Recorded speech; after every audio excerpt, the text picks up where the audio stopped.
Ainsi que nous le disions hier, ce soir, nous avons le privilège d'avoir sur ces plateaux mon collègue de mine, Luatum Kabamba. Il a déjà eu l'occasion de venir à cet exercice de redevabilité, mais cette fois-là, nous parlions de l'industrie et de ce qui s'est fait. Hier, nous avons parlé avec le collègue des PME, de la vision du président de la République, notamment après la table ronde qui s'est tenue récemment au Palais du Peuple sur l'entrepreneuriat des jeunes et qui aboutit à un pacte.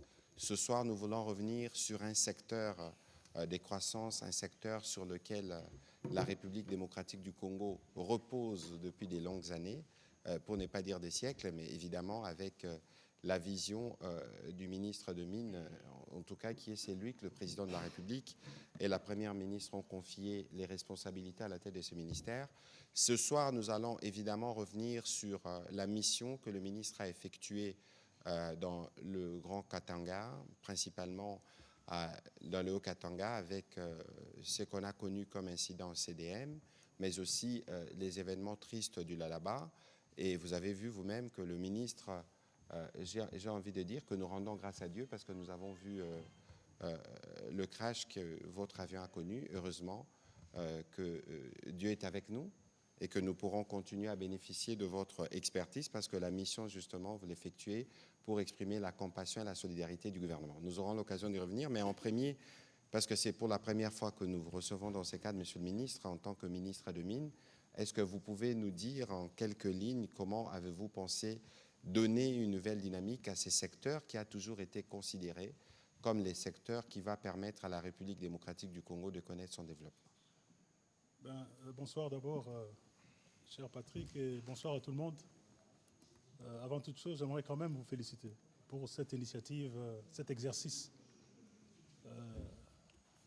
auquel nous nous sommes tous soumis, de redevabilité, de venir nous tenir devant la presse, mais également devant le peuple pour répondre aux questions, pour dire ce que nous faisons, comment nous le faisons et qu'est-ce que nous comptons accomplir. Je crois que c'est un très bel exercice. Nous apprenons beaucoup aussi dans cet exercice, parce que je crois qu'il y a aussi beaucoup de critiques constructives qui viennent et ça nous sert souvent pour réajuster le tir. Merci beaucoup. J'aimerais également, puisque vous avez parlé du chef de l'État au début, lui exprimer toute ma gratitude d'avoir placé sa confiance en moi pour ce ministère qui est très stratégique à un moment clé de l'histoire de notre pays, à un moment de l'histoire où les minerais stratégiques deviennent un enjeu planétaire. Et donc pour cela, je lui suis très reconnaissant. Je suis reconnaissant également, et je remercie Madame la Première ministre, chef du gouvernement, pour son leadership et son accompagnement constant. Et bien sûr, qu'à Dieu soit toute la gloire. Voilà. Maintenant, cela fait bientôt 3 mois que je suis à la tête de ce ministère. De la vision du chef de l'État et des instructions reçues de Madame la Première ministre, chef du gouvernement, à mon endroit, et dans le cadre justement du plan d'action gouvernementale, il y a des priorités, bien sûr, que je me suis fixées. Et la première des priorités, c'est renforcer la gouvernance, la bonne gouvernance, la traçabilité, mais également lutter contre la fraude minière,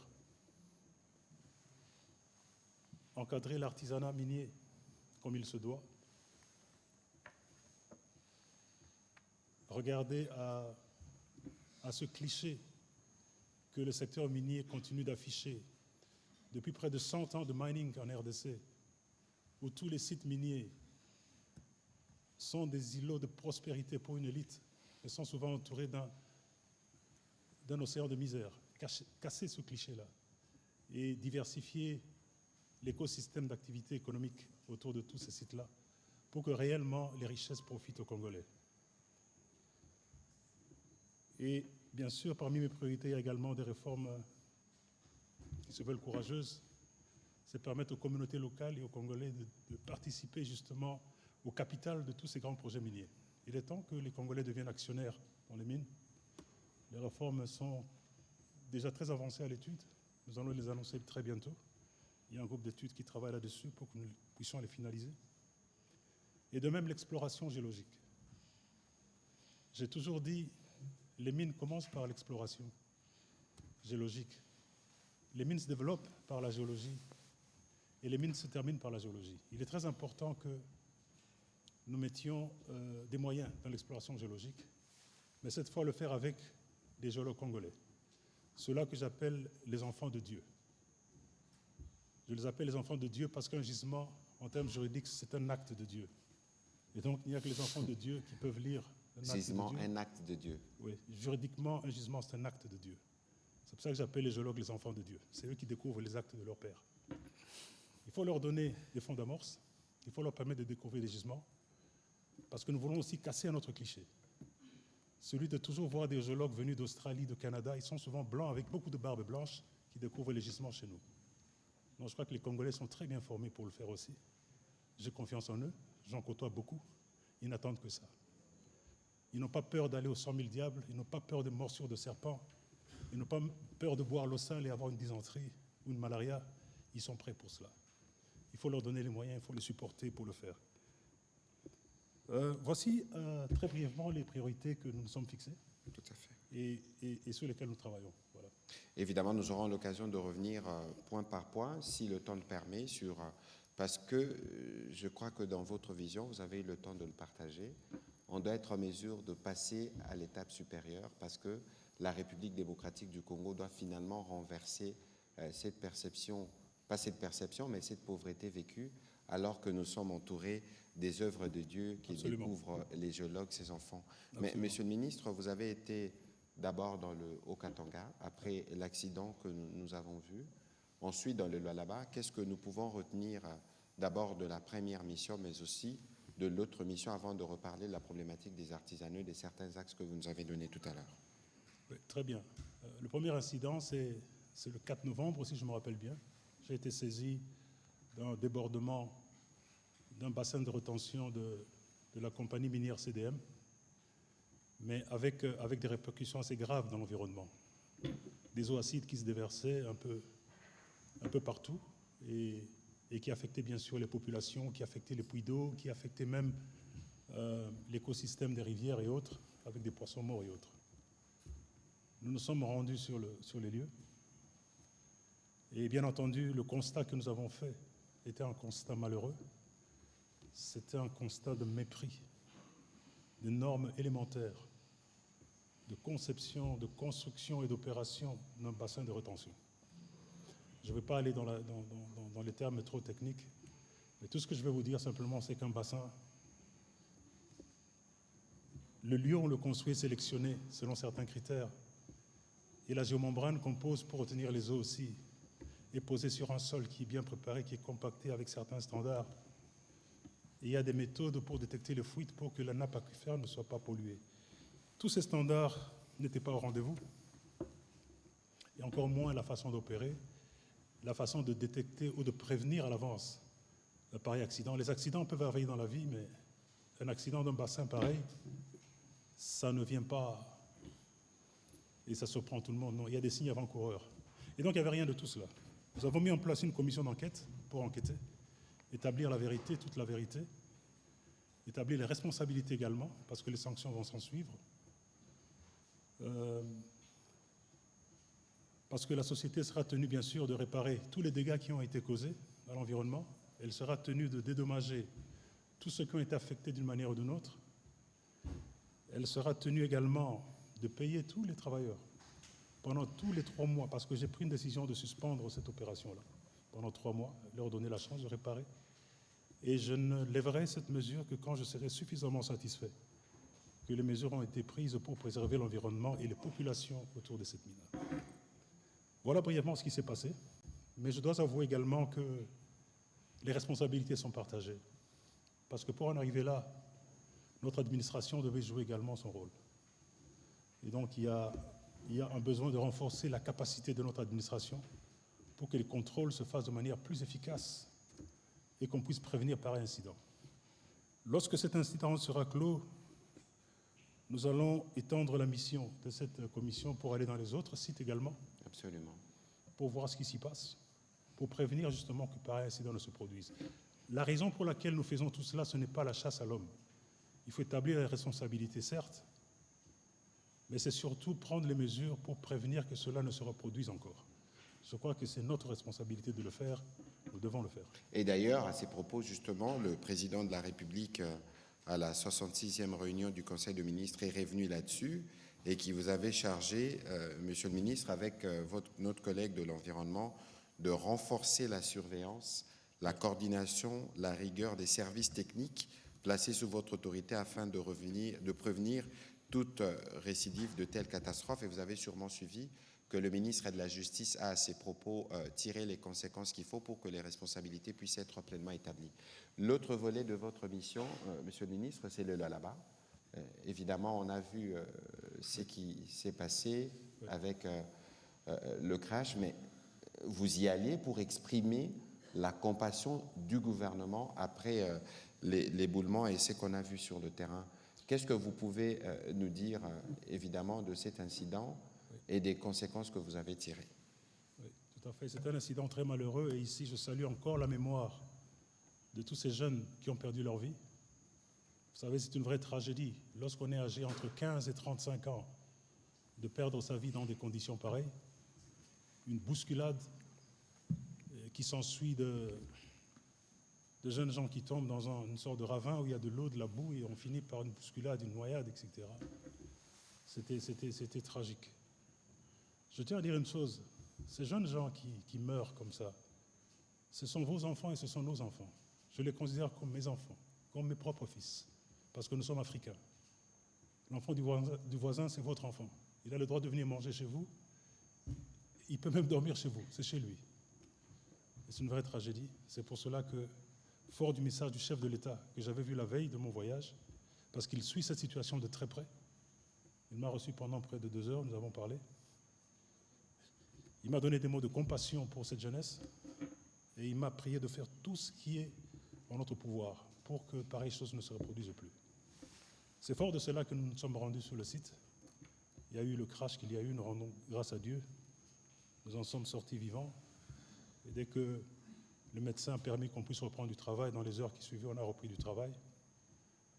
Je suis allé voir également certains des blessés, dont un jeune de 18 ans, qui était grièvement blessé, qui était à l'hôpital. Ce qu'il faut retenir de ça, c'est, encore une fois, les responsabilités partagées. Responsabilité de ceux qui ont permis que tous ces jeunes se retrouvent dans ces lieux-là, dans ces conditions-là. Responsabilité de notre administration, encore une fois. On ne peut pas se voiler la face.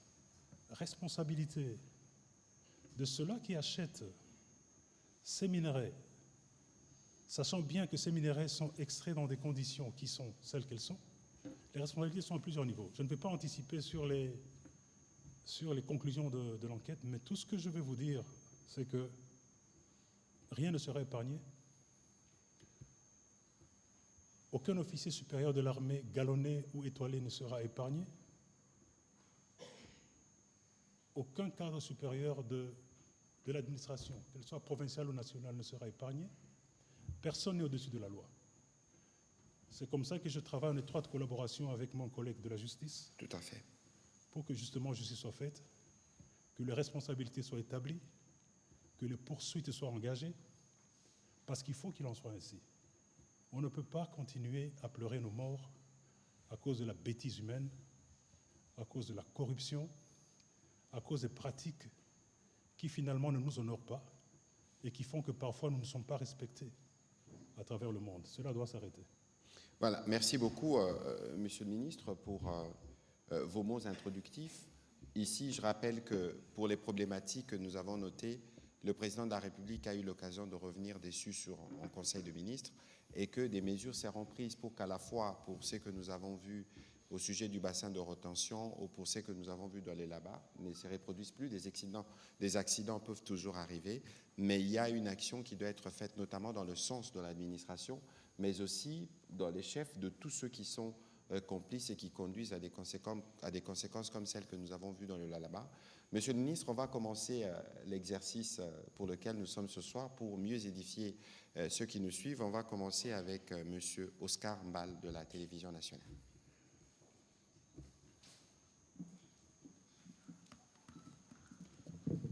Monsieur le ministre, tous nos sentiments de compassion parce que quand nous avons vu les images circuler dans les réseaux sociaux, j'ai vu les membres de votre délégation courir et c'était fort. Dieu merci, il n'y a pas eu de mort. J'ai deux petites questions. Nous sommes passés de moratoire pour l'exploitation de minerais stratégiques au quota. Veuillez nous expliquer c'est quoi les quotas, quel est l'effet recherché dans tout ça, et est-ce que vous allez tenir par rapport à vos challengers, parce que la RDC n'est pas le seul pays producteur du cobalt. Je sais que 75% c'est à RDC, mais est-ce que vous allez tenir? Quel est l'effet recherché avec les systèmes de quotas dans les exportations des minerais stratégiques? La deuxième question et la dernière, vous revenez de Kolwezi, il y a eu des creuseurs miniers artisanaux qui sont morts dans les circonstances qui ont été décrites. Moi, je voudrais savoir, avec chiffres à l'appui, quels sont les EA qui sont destinés aux creuseurs miniers artisanaux. Ces EA sont... Entendez, zone d'exploitation artisanale. Excusez-moi, les zones d'exploitation artisanale, parce que nous apprenons que les creuseurs miniers artisanaux font des incursions dans des sites miniers qui ne leur appartiennent pas. Et souvent, ça crée des problèmes. Et les entreprises minières basées à Kolwezi qui se plaignent du fait que des creuseurs miniers artisanaux pénètrent dans leurs sites et d'autres volent même les minerais. Alors, quelles sont les ZEA, les zones d'exploitation minière artisanale, qui sont dédiées aux creuseurs miniers? C'est un nombre de combien? Très bien. Allez-y, monsieur le ministre. Je réponds directement? Je vous en prie. Très bien. La première question sur le cobalt. J'aimerais qu'on comprenne bien ce que nous avons voulu faire avec le cobalt. Nous étions dans une position de suroffre. Il y avait plus d'offres que de demandes. Et lorsque vous êtes dans cette position-là, il y a une chose qui se passe. Vos stocks commencent à augmenter parce que vous ne vendez pas tout.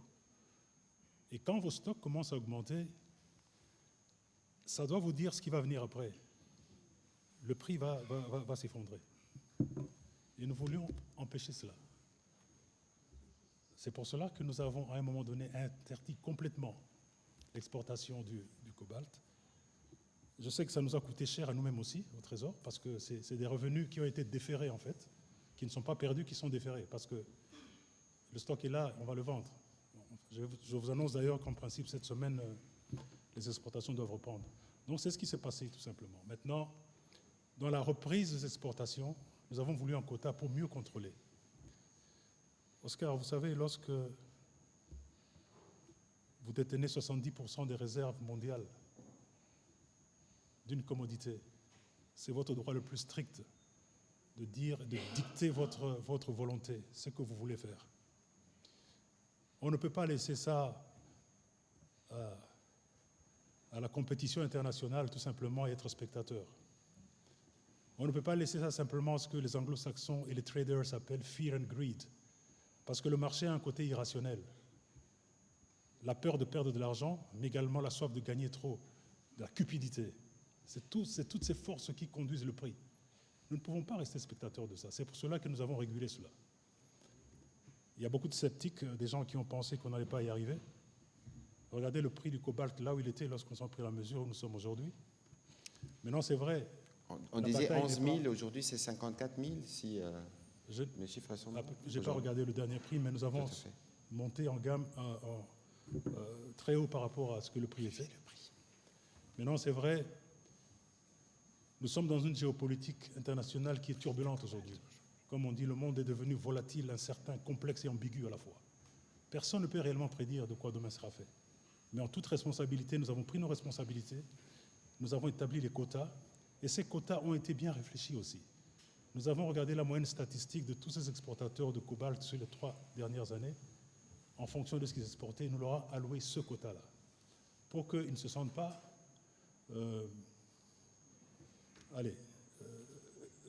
préjudiciés. Et bien sûr, nous allons avancer comme ça et nous allons continuer à faire un monitoring de la situation. Alors, Kolwezi, votre deuxième question,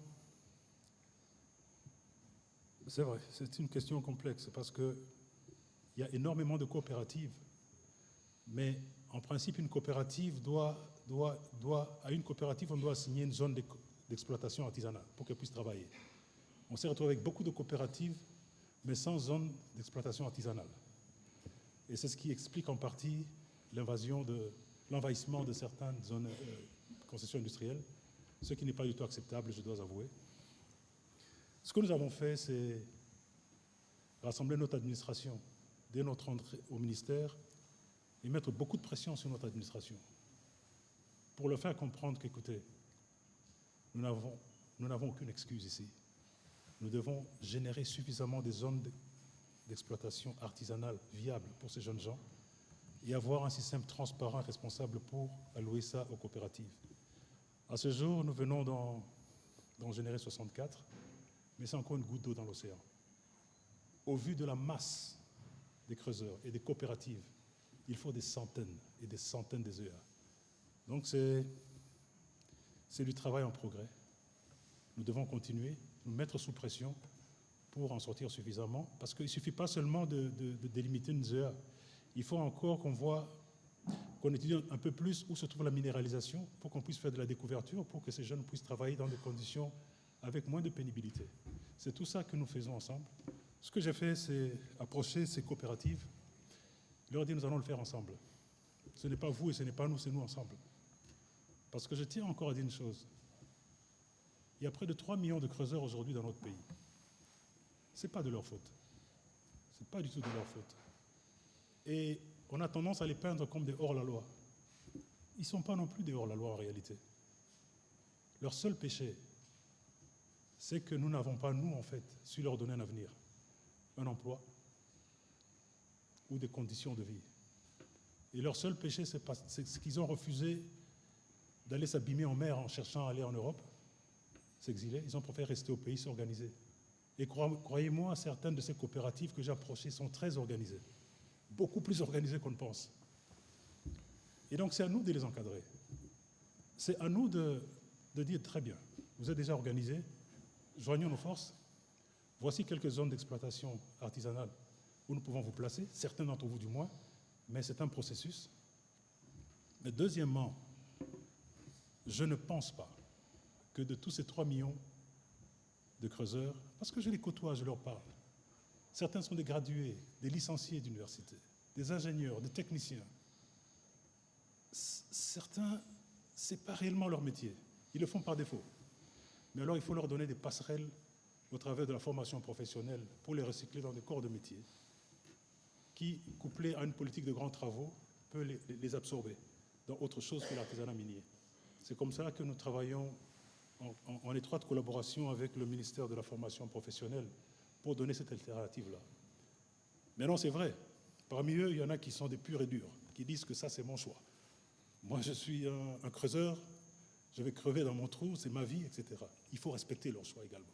Mais alors leur donner des conditions avec moins de pénibilité et les encadrer pour qu'ils puissent avancer dans ce qu'ils veulent faire, qu'il y ait moins d'harcèlement de nos services administratifs et autres, qu'ils puissent quelque part se retrouver. Monsieur le ministre, Autre chose, peut-être. allez, évidemment, vous allez continuer, mais c'est quoi le rôle de l'entreprise générale du cobalt dans ces contextes?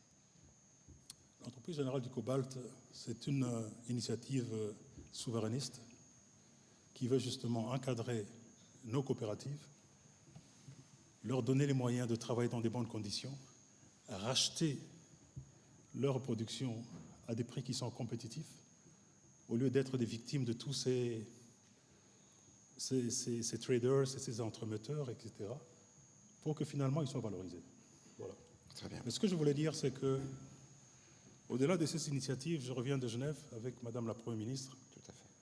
Et nous avons fait un très fort plaidoyer pour que les consommateurs finaux de ce cobalt et de ce cuivre qui sort de l'artisanat, qu'ils soient Tesla, Mitsubishi, Toshiba, toutes ces compagnies, qu'elles se rapprochent plus de ces coopératives sur site. Parce que si on a un contact direct entre le consommateur final et celui qui sort la matière du sol, vous comprenez bien que tous ceux qui sont au milieu, tous ces intermédiaires, sont déjà en dehors. Et on peut avoir alors un pool financier qui peut permettre non seulement un paiement plus équitable, Mais alors réfléchir alors à une politique de responsabilité sociétale où on peut leur construire des cités minières, où ils pourront avoir des logements décents, des écoles, des centres de santé et autres, avoir une dignité humaine dans la vie. Donc c'est une problématique qu'il faut prendre par plusieurs bouts finalement. Il n'y a pas une solution universelle. Il faut les former, il faut mieux les payer, il faut donner des alternatives. C'est tout ça qu'il faut faire à la fois. Et, Monsieur le ministre, il y a forcément une question de ceux qui tirent le ficelle. On parle de la présence des Libanais, on parle de certains Chinois. Oui. Vous savez, cher Patrick, moi je veux dire une chose. C'est vrai que je suis un fondamentaliste contre la corruption. Quand j'en parle vraiment du fond de mon cœur. Parce que la corruption, c'est le cancer ultime, qui annule même tous les efforts d'un gouvernement. Tout à fait. C'est la corruption qui fait que nos jeunes gens s'exilent, parce qu'on leur refuse des opportunités qui devraient leur revenir légitimement, que ce soit du point de vue d'emploi, du point de vue d'opportunité des affaires. Mais pire, j'aimerais vraiment dire à mes chers compatriotes, chaque fois que vous faites corrompre par un Libanais, chaque fois que vous faites corrompre par un Indien, par un Chinois, peu importe d'où il vient, sachez que vous êtes en train de vendre vos enfants en esclavage. Je répète, vous êtes en train de vendre vos enfants en esclavage, exactement comme à l'époque de Type au Type, où lorsque nos chefs vendaient nos enfants en esclavage. Il n'y a aucune différence. Ces maîtres venus d'ailleurs enverront nos enfants avec leur diplôme universitaire balayer les rues. Ils ne vaudront plus rien, parce qu'on les aura vendus en esclavage. Donc arrêtons cela. Parce que c'est ça qui est quelque part aussi à la base de tout ça. Je demande qu'on soit intègre, qu'on comprenne les enjeux, qu'on aime son pays et qu'on résiste. Il y a moyen de vivre avec intégrité, avec patriotisme, avec honnêteté et gagner sa vie. C'est faisable. On ne pense pas que ce n'est pas faisable. Et autre chose également, on semble trop polariser le débat autour de l'artisanat minier, des mines, etc. Je crois qu'on doit peut-être changer notre logiciel de réflexion. Il n'y a pas que les mines pour vivre. Nous sommes 120 millions de Congolais aujourd'hui, d'après ce que j'entends. Mais qui a dit qu'il n'y a que les mines pour vivre? Les mines ne sont qu'un accélérateur d'économie, au même titre que l'agriculture, le tourisme et bien d'autres secteurs. Donc réfléchissons à diversifier le tissu économique de chez nous. C'est pour cela que je deviens de plus en plus regardant sur tous les paiements infranationaux qui vont dans les escarcelles des entités territoriales décentralisées. C'est des grosses sommes d'argent. Lorsque vous prenez les 0,3% de chiffre d'affaires, vous prenez la redevance minière, vous prenez le cahier de charges qui est en fait une sorte de contrat social entre la société minière et les communautés autour. Vous avez certains ETD qui brassaient à la limite, peut-être par an, entre 1 000 et 10 000 dollars peut-être, qui embrassent 10 millions de dollars et plus. Imaginez-vous des montants pareils et qui vont pleuvoir dans ces caisses chaque année, parfois même en allant en grandissant. Et une mine, c'est la seule activité qui connaît sa date de naissance et de mort. Donc une mine, on connaît sa durée de vie. Et si vous savez que ce montant va vous arriver sur 20 ans, sur 30 ans, on peut structurer plusieurs financements pour faire des grands travaux de diversification économique autour des sites.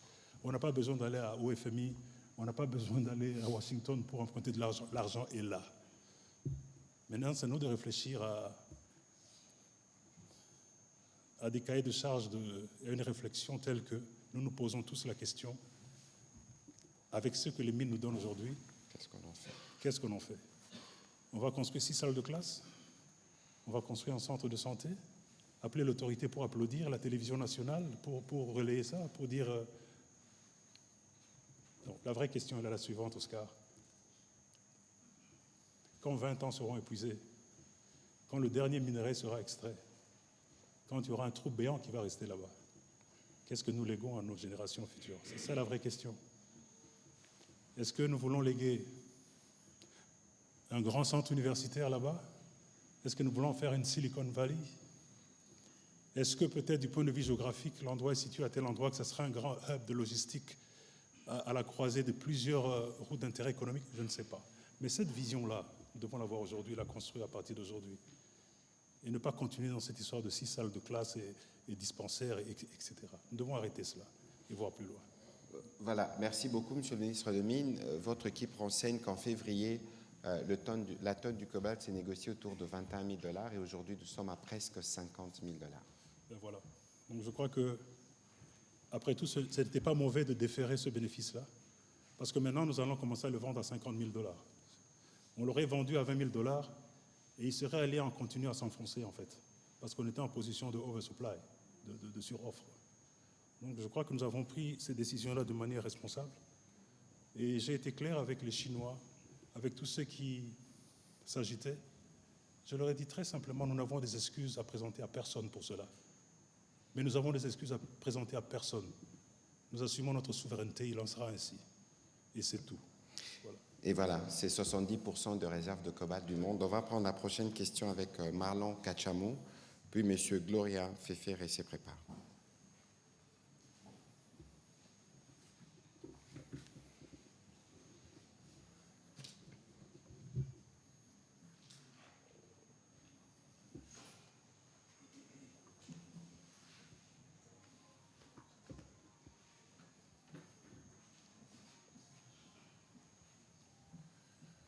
Bonsoir, Monsieur le ministre. J'ai deux petites questions. La première sera adressée au ministre des Mines, la deuxième au ministre... Pardon? Comment vous appelez? Monsieur Marlon Kachamou. Monsieur Marlon Kachamou. Marlon Kachamou. Oui. Alors, vous êtes chevronné du secteur. Nous savons que l'exploitation s'est faite de manière artisanale, mais également industrielle. Mais cette exploitation est souvent conflit à plusieurs problèmes, instabilité, mais aussi autres problèmes. Vous, à votre niveau, qu'est-ce que vous êtes en train de faire de manière concrète pour élaguer ou encore réduire sensiblement cette situation qui est en train de causer pas mal de problèmes en République démocratique du Congo? Et certaines personnes qualifient même votre secteur de Far West. Qu'est-ce que vous faites pour changer cette situation? Ça, c'est la deuxième question. C'est au ministre de la Communication et Médias. Permettez-moi de vous poser cette question. Je sais que le concerné n'est pas là. C'est une question qui serait normalement adressée au ministre des Sports. Alors, c'est une sorte de polémique droit de diffusion Cannes 2025. Ça fait déjà jaser dans les milieux sportifs. Et d'après mes sources, il y a des litiges qui sont en suspens concernant la retransmission des différentes rencontres de la CAN ici en République démocratique du Congo. Monsieur le ministre de la Communication et Médias, je vous pose la question aujourd'hui comme porte-parole du gouvernement congolais. Rassurez-nous qu'on va suivre toutes les rencontres de la CAN 2025 ici en RDC. Merci beaucoup. Bon, nous sommes sur un sujet qui est celui-là, mais parce qu'il s'agit du foot et qu'on dit du foot que c'est les sports rois, je crois que nous allons nous acquitter de notre tâche comme de coutume pour nous assurer que le Congolais suive la prestation des Léopards et on souhaite qu'ils arrivent en finale et qu'on remporte la coupe qui sera organisée au Maroc. Donc pour le reste, nous allons y travailler avec mon collègue de sport. Monsieur le ministre? On t'a entendu. Hein? Évidemment. Marlon, la question de l'artisanat minier vis-à-vis de l'exploitation industrielle et tout ce que ça pose comme problème, c'est une vraie problématique, c'est vrai. On ne peut pas nier cela. Mais j'aimerais dire ceci. Toute ma carrière, j'ai toujours été guidé par des principes de jugement qui sont très simples. Quand je vais sur un site, que ce soit une usine de traitement, ou que ce soit à 1500 mètres dans le fond d'une mine, dans une galerie, partout où je vais, je me pose toujours une question. Une première question que je pose toujours. Quand je regarde les conditions de travail, ma question c'est toujours, si c'était mon fils qui était dans ces conditions-là, est-ce que je permettrais cela? Parce que ce sont mes enfants aussi. Et si la réponse est non, c'est que c'est non. Ce qui est un problème. Ça veut dire qu'il faut trouver une solution à cela. Quand je vais voir l'artisanat minier, et c'est un langage franc, les creuseurs avec qui je parle souvent connaissent mon langage franc quand je leur parle. Je leur dis toujours, mais regardez autour de chaque site minier, le taux élevé de déperdition scolaire, le taux élevé de grossesse précoce, le taux élevé de banditisme, de prostitution, de pollution. Et en fait, plus grave, c'est un travail d'esclave parce que ceux qui se font vraiment le beurre derrière ça, ils sont à Dubaï, ils sont à Londres, ils sont ailleurs. C'est même pas vous, en plus. Pourquoi ça? Maintenant, nous comprenons ceux qui les ont menés à ça. Maintenant, il faut les aider. Comme j'ai dit, ce n'est pas du tout de leur faute. C'est pour cela que nous parlons de toutes ces approches. Ramener le consommateur final vers eux pour un meilleur traitement, renforcer la capacité de notre administration pour qu'on puisse les encadrer mieux. J'aurai un langage aussi avec les industriels aussi qui sont envahis, d'aider également. C'est une affaire à nous tous. Je peux vous dire aujourd'hui que 2 des compagnies minières majeures, dont je tais le nom, ont investi près de 100 millions de dollars aujourd'hui, rien que pour construire des sortes de murs de Berlin autour d'elles, pour se protéger de l'envahissement de ces creuseurs. Mais ça n'a servi à rien parce qu'ils escaladent. Maintenant, est-ce que ces 100 millions de dollars, on ne pouvait peut-être pas les utiliser différemment en termes d'encadrer ces artisans, leur donner une autre chance? Voilà un peu toute la problématique et nous nous y attelons. Et croyez-moi, nous y attelons avec beaucoup de responsabilités. Maintenant, ceux qui pensent que la RDC est un Far West... Le secteur que vous dirigez, pas la RDC. Pardon, le secteur que je dirige, oui.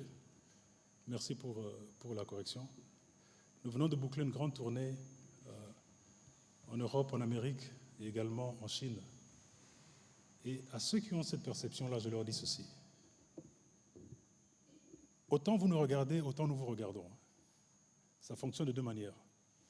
Et lorsque moi, avec mes 35 ans d'expérience dans le secteur minier, je vous regarde, vous qui nous critiquez, je vois deux camps. Le camp de ceux-là vraiment qui font du Congo bashing, qui disent que le Congo c'est vraiment le Far West, comme vous le dites en termes de mine, hein, bien sûr. C'est un peu comme cette belle fille qui a tous les atouts mais qui n'a pas de moralité. Ils ont des termes assez durs. C'est leur droit le plus strict de penser cela, Marlon. Mais il y a l'autre catégorie des gens qui ont compris une chose, d'investisseurs, qui ont compris qu'après tout, le Congo, c'est comme tous les autres pays. Si vous faites votre devoir à domicile au départ, vous allez réaliser que vous avez 2 grands alliés finalement, quand vous venez investir.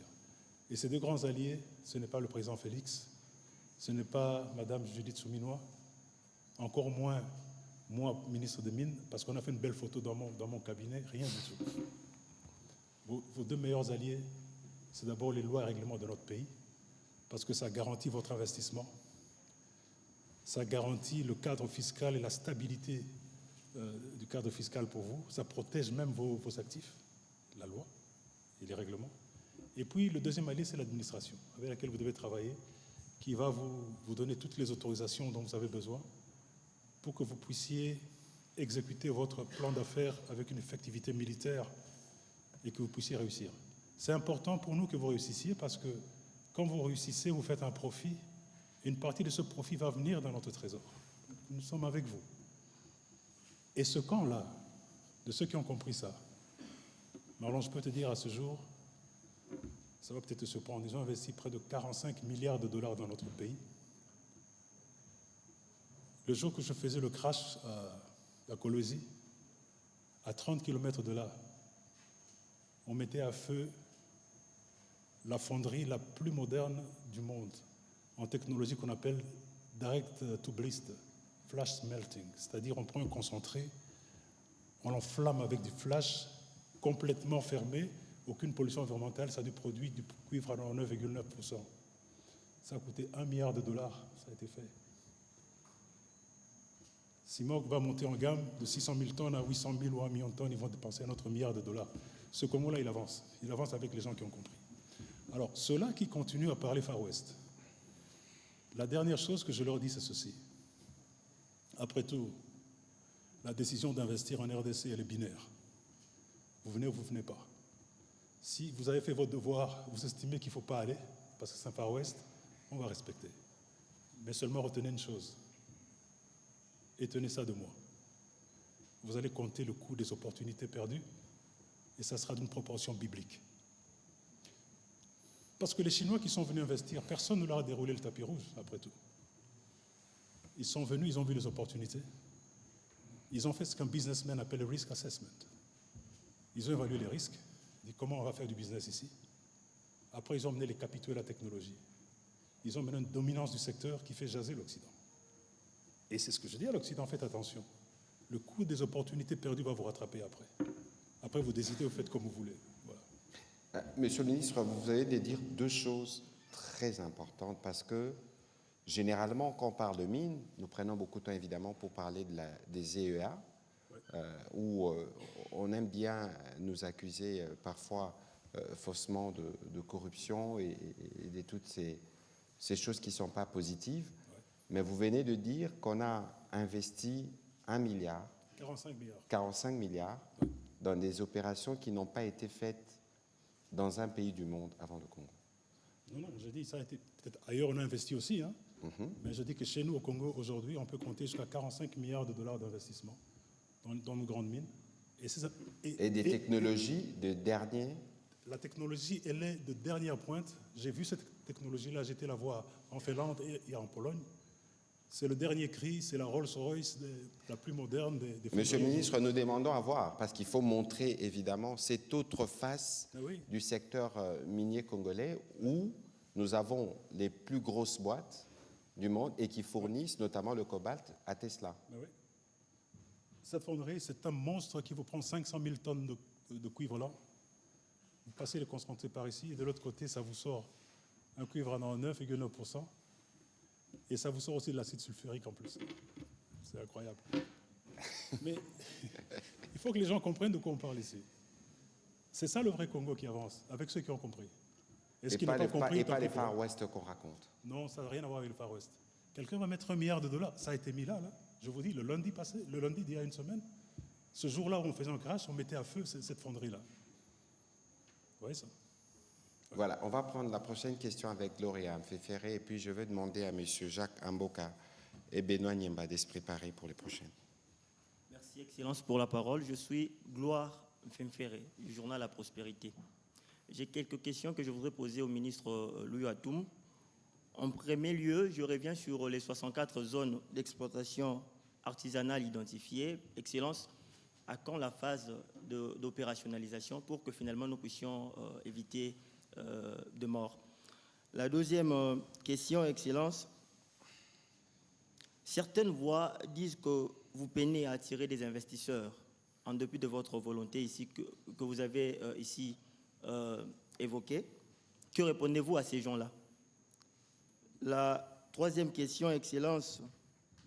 Aujourd'hui, quel type de coopération entretient la RDC avec les deux premières puissances mondiales? Je fais allusion aux États-Unis et à la Chine. Donc voilà mes trois petites questions. Merci. Merci. De bonnes questions. Les zones d'exploitation artisanale viables que nous avons délimitées, c'est pour quand? Vous avez raison, il y a encore un petit travail qui doit être fait. Comme j'ai dit, une zone d'exploitation artisanale, quand vous la présentez, c'est un terrain en fait. Mais vous allez commencer par où se trouve la minéralisation? Il faut un petit travail supplémentaire qui doit être fait par les géologues. Pour cela, je suis en train de mettre en place un comité qui va inclure également les représentants des coopératives pour qu'il y ait transparence dans le travail que nous allons faire, pour qu'il y ait transparence dans l'attribution de ces zones d'exploitation artisanale, parce qu'il y avait déjà des soupçons que voilà, les politiques vont faire un hold-up sur ces zones d'exploitation artisanale et vont se les distribuer. Non, je veux de la transparence, je veux de l'équité, je veux que les vraies coopératives qui sont sur le terrain, qui sont organisées, soient les mieux servies. Et donc, il faudra donner peut-être quelques semaines, quelques mois. Pour certains, ça pourra aller très vite, parce qu'on sait très vite faire cet exercice. Pour d'autres, ça ira un peu plus lentement. Ça sera au cas par cas. Mais il faut préciser que ça ne concerne pas que le Lualaba ou le Haut-Katanga. Non, quand je dis une centaine, il faut des centaines et des centaines de GA, c'est pour toute la République. Le problème, il est partout. J'étais aussi en Ituri, j'ai été dans le Haut-Ouélé, et je peux vous dire, le problème se pose aussi avec Acuité par là. Avant d'atterrir à Doko, j'ai demandé au pilote de rester en l'air et de survoler à basse altitude toute cette zone-là, Moku, Beverendi, Wanga et autres, à très basse altitude, pendant près de 3/4 d'heure pour voir ce qui se passe. C'est énormément de dégâts environnementaux qui ont été causés par... Et il faut restructurer tout ça finalement. Et donc les EA que nous voulons, viables, c'est pour toute la République, hein, je vais être clair. Ce n'est pas uniquement pour le Lualaba. C'est pour les autres parties du pays également. Difficulté d'attirer les investisseurs, je l'ai dit tout à l'heure. Ceux qui y croient sont là. Non seulement ils sont là, mais ils demandent même plus. Ils demandent qu'on leur donne plus d'opportunités, qu'on leur donne plus de permis, etc., pour qu'ils puissent s'agrandir davantage. Mais nous avons compris une chose après tout, et c'est peut-être ça la vraie réponse à votre question. Il n'y a qu'une façon d'attirer les investissements. C'est faire preuve de bonne gouvernance, de transparence, du respect des textes, d'élimination de la corruption. C'est toutes ces choses qu'il faut mettre en place, c'est tous ces ingrédients qu'il faut pour que ceux de l'extérieur se sentent rassurés. Et croyez-moi, nous nous mettons, nous sommes à cela. Monsieur le ministre, peut-être que c'est l'occasion que vous nous dites de manière un peu plus technique, parce que vous y connaissez de loin plus que moi, litier. Lorsque nous regardons les différents rapports des litiers, il faut dire qu'en termes de transparence, nous sommes toujours au-dessus de 90%. Tout à fait. Nous sommes un pays qui a été admis à l'ITIE et ça a été un processus sur plusieurs années. Vous ne devenez pas membre de l'ITIE du jour au lendemain. C'est tout un processus qui va sur plusieurs années pour qu'on voit votre niveau de reporting, de transparence et autres. Et chaque année, vous recevez une cote. Et si elle n'est pas bonne, vous pouvez aussi être relégué de ce poste. Et nous sommes dans l'ITIE, nous sommes très bien placés. C'est-à-dire que nous publions des contrats, oui, nous publions des chiffres bien pour sûr, s'assurer que nous ne cachons rien. Bien sûr. Et ce n'est pas parfait, c'est du travail qui continue, bien sûr. C'est un effort continu. Il ne faut pas arrêter. Mais je tiens à vous dire une chose. Le monde commence à nous prendre au sérieux et à voir qu'il y a des efforts de bonne gouvernance qui se font chez nous. N'en déplaise aux uns aux autres. Regardez le package aujourd'hui du Fonds monétaire, entre 3 et 4 milliards de dollars. Ce n'est pas un don. C'est parce qu'ils reconnaissent les efforts que nous avons faits dans la discipline, dans la dépense dans la dépense publique, la peur du gendarme qu'on a instaurée avec l'IGF, lutte contre la corruption et autres. Ce sont des choses qui sont visibles aujourd'hui et tout cela concourt à attirer des investissements. Alors, la dernière question, c'était notre relation, notre position par rapport à la Chine, par rapport... vous savez, il faut balancer notre point de vue. On peut critiquer la Chine, on peut critiquer certaines mauvaises pratiques de certains opérateurs chinois, pas tous, il y en a des très bons également, mais qu'on n'oublie pas que c'est la Chine, à travers ses investissements, qui nous fait occuper la 2e place mondiale de producteurs de cuivre aujourd'hui. C'est essentiellement dû aux investissements chinois. Nous sommes 2e après le Chili. Au fur et à mesure que nous réglons nos problèmes énergétiques, je crois que nous allons prendre la 1re place et aller encore plus haut. Nous sommes à plus de 3 millions de tonnes de cuivre lent aujourd'hui. Nous allons encore monter plus que ça. Il faut les respecter. Par contre, il faut veiller à ce que nos lois soient respectées, un peu comme dans le cas malheureux de CDM qui s'est passé, qui est une entreprise chinoise. Il faut les ramener sur la loi et être intransigeant là-dessus. Les Américains ont compris, ils sont venus, nous sommes en train de leur parler, ils sont très intéressés, c'est vrai. Nous sommes ouverts à tout le monde, nous sommes à l'époque du multilatéralisme, nous parlons à tous les partenaires et de toutes les manières. Moi, j'ai toujours dit la dotation minérale de notre pays. Lorsqu'on regarde aujourd'hui tous les espaces qui sont occupés, soit en exploitation ou soit en exploration, c'est moins de 10% de notre dotation minérale. Donc les 90% restants, c'est vierge comme au premier jour de la création. Mais, Monsieur le ministre, en parlant de ça tout à l'heure, vous me disiez que la province du Congo central, c'est presque la réplique du Lualaba en termes de potentialité minière. Bon, je sais qu'il y a quelques semaines, nous étions avec la Première ministre au Japon, il y a eu signature d'un MOU avec une entreprise qui va travailler dans le manganèse. Mais est-ce que vous pouvez confirmer aux compatriotes que nous suivent que la province du Congo central est aussi une province minière? Non seulement la province du Congo central est une province minière avec une très grande dotation minérale, elle est en fait le miroir géologique du Katanga. Vous y avez du cuivre, vous avez de l'or et vous avez du manganèse. vous avez beaucoup d'autres métaux. Mais plus, tous les ingrédients qu'il faut pour faire de l'industrialisation et du mining à grande échelle sont rassemblés pour le Congo central.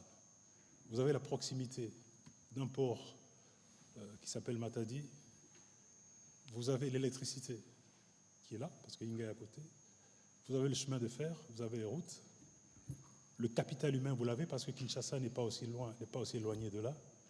Tous les ingrédients sont là. En fait, l'intensité de capital. Si vous voulez développer une mine, par exemple, allez, dans un endroit qui est enclavé comme dans l'arrière-pays, où il n'y a pas de route, il n'y a pas d'électricité, etc., par rapport au Congo central, l'intensité de capital au Congo central sera de loin moindre. Et donc tous les ingrédients sont là. Encore une fois, c'est un appel à nous, les Congolais. Je souhaite vraiment que nous comprenions que le développement, c'est avant tout un état d'esprit. Ce n'est pas d'abord une affaire de capitaux et de technologie, c'est un état d'esprit. Il faut que nous ayons cet état d'esprit de développement et tous les ingrédients sont là pour qu'on puisse développer. Le Congo central, en principe, devait être la province la plus industrialisée de toute la RDC, à cause de tous ces points qui sont déjà rassemblés là-bas.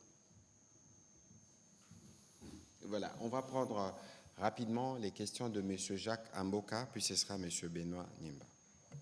Merci beaucoup, Monsieur le ministre.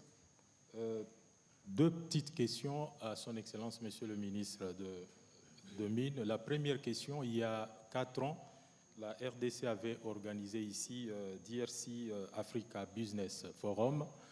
Il était question justement de mettre en valeur ce que nous disposons pour attirer au fait les investisseurs pour faire de la RDC la première destination pour la production de batteries électriques. 4 ans après, on parle de l'évolution de cette industrie ailleurs. Qu'est-ce que la RDC représente aujourd'hui dans cette industrie de la production des batteries électriques? La deuxième question, la toute dernière, est celle de savoir, il y a des superpuissances qui accordent une attention particulière à la République démocratique du Congo par rapport à tout ce que nous disposons.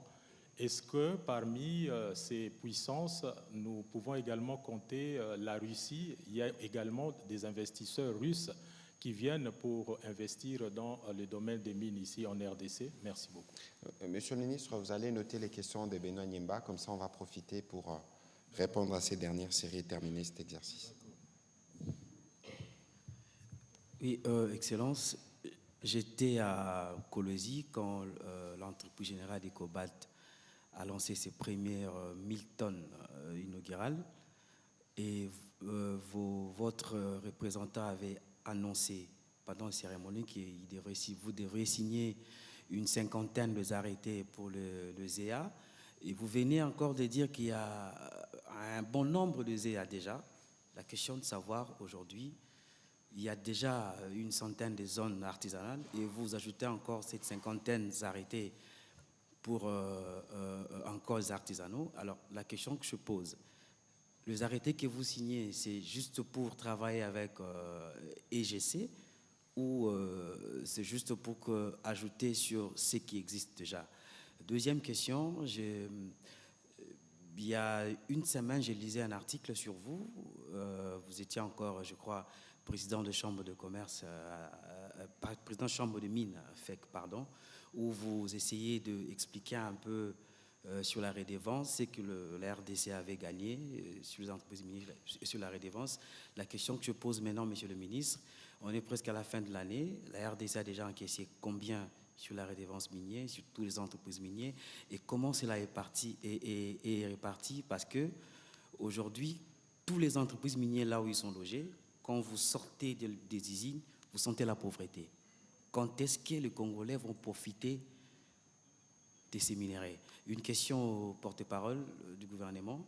Il y a des vidéos qui circulent depuis cet après-midi, montant de filmer dans un camp militaire, dans la sortie de la ville de Lubumbashi, qui parle de l'entrepôt des armes de camp militaire Kimbembe, je crois, qui a pu faire. Est-ce qu'on peut avoir plus de détails? Merci. Merci. Monsieur le ministre, allez-y. Très bien. Je commence par les questions de Jacques. C'est ça Jacques, oui, c'est vrai. Il y a 4 ans, il y avait DRC Africa Business Forum et on parlait de la chaîne de batterie. Je peux t'assurer d'une chose, beaucoup de progrès ont été réalisés en 4 ans.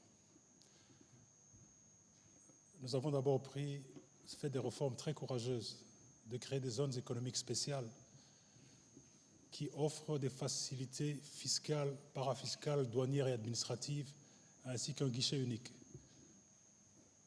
pour pouvoir faciliter l'attrait des investissements, des investisseurs, pour qu'ils puissent venir.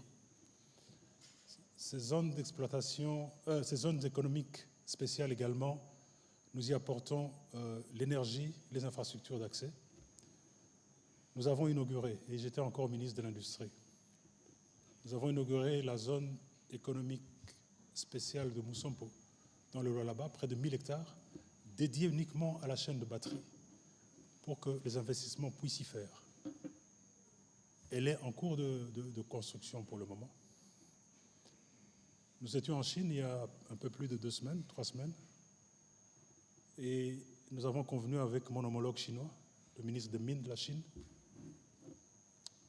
de booster le partenariat que nous avons. Nous avons un partenariat qui est conclu entre nos 2 pays, mais d'ajouter particulièrement l'attrait des investisseurs chinois dans la chaîne de batterie, comme Cattle et autres, pour qu'ils viennent investir dans ces zones-là.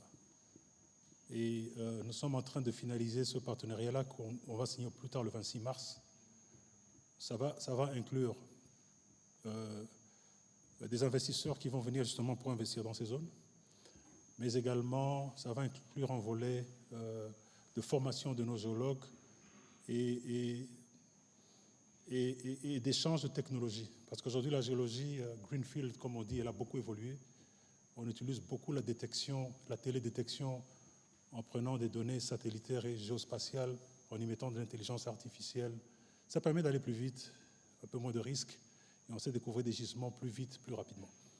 Ce partenariat, nous l'avons avec les Chinois. Nous coulons ça sous forme d'un partenariat qui sera signé solennellement d'ici le mois de mars. Tout ça va dans le chaîne de répondre à votre question. Donc il y a énormément de progrès qui ont été réalisés. Parmi les puissances intéressées à la RDC, la Russie, nous ne sommes pas tellement enclins à savoir les nationalités de... Pourquoi pas la Russie? S'ils sont intéressés, ils viendront. Ils viendront.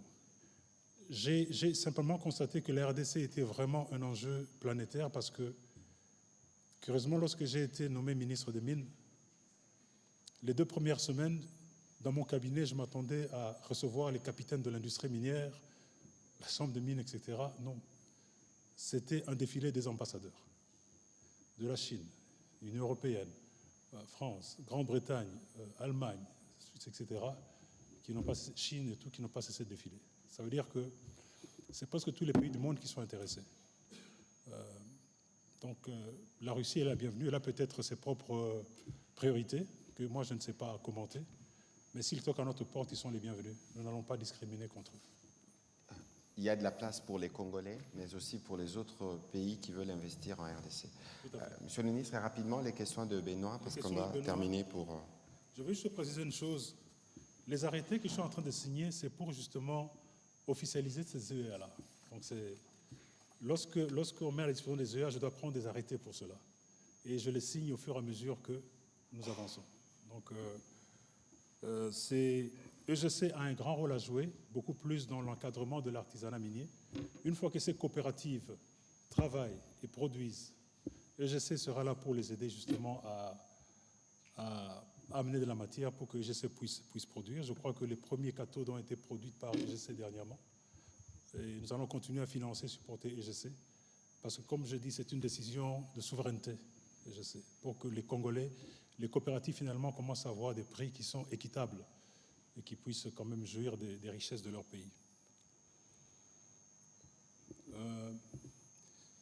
Les redevances, je n'ai pas le montant à ce jour. J'aurai le temps de regarder à ça, effectivement, parce que j'ai besoin de ces statistiques-là en fin d'année. Mais voilà, c'est encore une fois, à l'époque déjà, lorsque vous avez dit j'étais président de la Chambre des mines, lorsqu'on prenait déjà, il y a 3 ans, 4 ans, rien que le Lualaba et le Haut-Katanga, rien que la ligne de redevance arrivait déjà à 1,3 milliard de dollars sur une année. presque de quoi financer le programme des 145 territoires, presque. Avec ça, on pouvait construire 25 hôpitaux, on pouvait construire autant de salles de classe, autant d'universités, on pouvait asphalter, je sais pas moi, 300 km de route, reconnaissance centrale, etc. C'est dire que faisons vraiment attention à l'allocation de la manne minière. Elle n'est pas éternelle. Un jour, il y aura un trou béant. Il n'y aura plus de redevances qui vont venir. Je crois que c'est ça qui doit réellement nous interpeller pour que nous dépensions cet argent de manière responsable. Parce que le mining, après tout, veut dire une seule chose. C'est apporter les capitaux et la technologie, prendre ce qui est dans le sous-sol, le sortir et puis le transformer en 3 composantes. La composante qui part à l'État, en termes de taxes directes, indirectes, mais tout ça qui part à l'État pour que l'État fasse sa politique sociale, d'infrastructure et autres, et puis la part qui part aux investisseurs, bien sûr, parce qu'ils ont droit à leurs dividendes, et puis la part qui part aux communautés locales. Mais encore une fois, il faut que ces communautés locales prennent conscience que cette manne, elle n'est pas éternelle. Nous pouvons aller dans la valse des chiffres, etc., mais si nous ne prenons pas conscience de cela, je crois que ce n'est pas très responsable de notre part par rapport aux générations à venir. Un jour, il y aura un trou béant. Voilà, merci, Monsieur le ministre. Et sur la question du camp des Kimbembe, j'ai discuté avec le gouverneur Martin Kazembe tout à l'heure. Il pourra revenir pour nous donner les détails, visiblement, de cet incident qui a conduit à cet incendie. Donc, on pourra vous donner le détail. Blaise Shindani, j'ai reçu la question en réaction avec les propos du président rwandais. Je crois que c'est les pères qui revendiquent les actions du fils. Si vous l'avez suivi, il n'y a pas du tout d'ambiguïté. Nous l'attendons sur le terrain du respect de ses engagements par rapport au processus diplomatique dans lesquels nous sommes engagés. Hier, je le disais, que nous aurons l'occasion de revenir dans les prochains jours pour faire le point de qui s'est acquitté de ce qu'il devait faire pour que la paix revienne dans cette partie du territoire et pour que nous puissions permettre à nos populations de vaquer librement à leurs occupations. En parlant de cela, j'ai vu qu'il y avait sur les réseaux sociaux une fausse polémique engagée par les fils, justement, parce que très attentifs à ce que nous disons, et dans le strict objectif de s'aimer la division et la confusion. J'aimerais rappeler ici la position du gouvernement, du président de la République depuis le premier jour de ce conflit. Chaque Congolais est important. Chaque province, chaque territoire, chaque communauté compte. La preuve, le ministre des Mines a failli laisser sa vie parce qu'il devait aller compatir avec les compatriotes qui ont été touchés. L'unité nationale, c'est le socle qui nous tient et la mobilisation de tous les citoyens que nous faisons quotidiennement est la seule réponse à l'agression. Et c'est cette mobilisation qui fait qu'on veut toujours à travers la désinformation, toujours à travers le poison rwandais, vouloir travestir ce qui a été dit ici. Je pense que s'il y a une province que j'ai particulièrement visitée depuis que je suis au gouvernement, c'est la province du Nord Kivu. Et d'ailleurs, je m'y installerai dès que la paix sera restaurée parce que la République du Congo, démocratique du Congo, appartient à nous tous. Donc, c'est pas étonnant de voir que ceux qui cherchent des canaux pour éviter justement le sort qui est attendu d'eux, à la fois de leur père, qui a déjà montré des exemples de comment ils traitent ces supplétifs, mais aussi au terme de discussions, peuvent trouver autre chose que penser pouvoir travestir la volonté du gouvernement. En termes d'entrepreneuriat, c'est un travail que je faisais comme député national. Je ne voudrais pas faire un classement, mais les jeunes du Nord Kivu qui sont résistants et résilients le savent. Mais ici, il faut aussi rappeler que la province du Nord Kivu est dirigée par le gouverneur militaire à partir de Beni ou comme la province du Nord Kivu à partir de Vira. Évidemment, il y a des parties du territoire qui sont occupées. Nous y travaillons quotidiennement. Vous avez vu que le budget consacre 30% à la sécurité.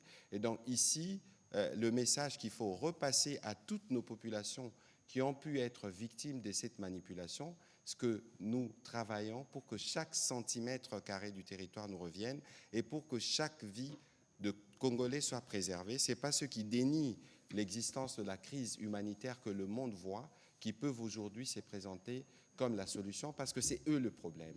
C'est eux qui font que l'aéroport de Goma ne puisse pas être ouvert parce que c'est eux qui ont tué, c'est eux qui ont attaqué les écoles et ils seront tenus pour responsables. Voilà, Monsieur le Ministre, c'était une petite précisions. Je vous remercie de votre participation à cet exercice. On va terminer en montrant à nos compatriotes l'extrait de la vidéo de l'opération que vous avez, dont vous avez parlé tout à l'heure. Je ne sais pas comment la décrire, mais les compatriotes pourront voir que des milliards sont investis dans notre pays parce que notre pays est un pays solution, y compris pour le secteur minier. Voilà. Patrick, j'aimerais peut-être terminer avec un petit mot de la fin quand même. Et ici, je parle vraiment à mes compatriotes qui sont largement jeunes, parce que nous sommes un pays largement jeunes. Dans ce combat que nous avons pour notre souveraineté, pour que les richesses de notre pays puissent finalement nous profiter, ce n'est pas l'affaire d'un individu, c'est l'affaire de nous toutes et tous.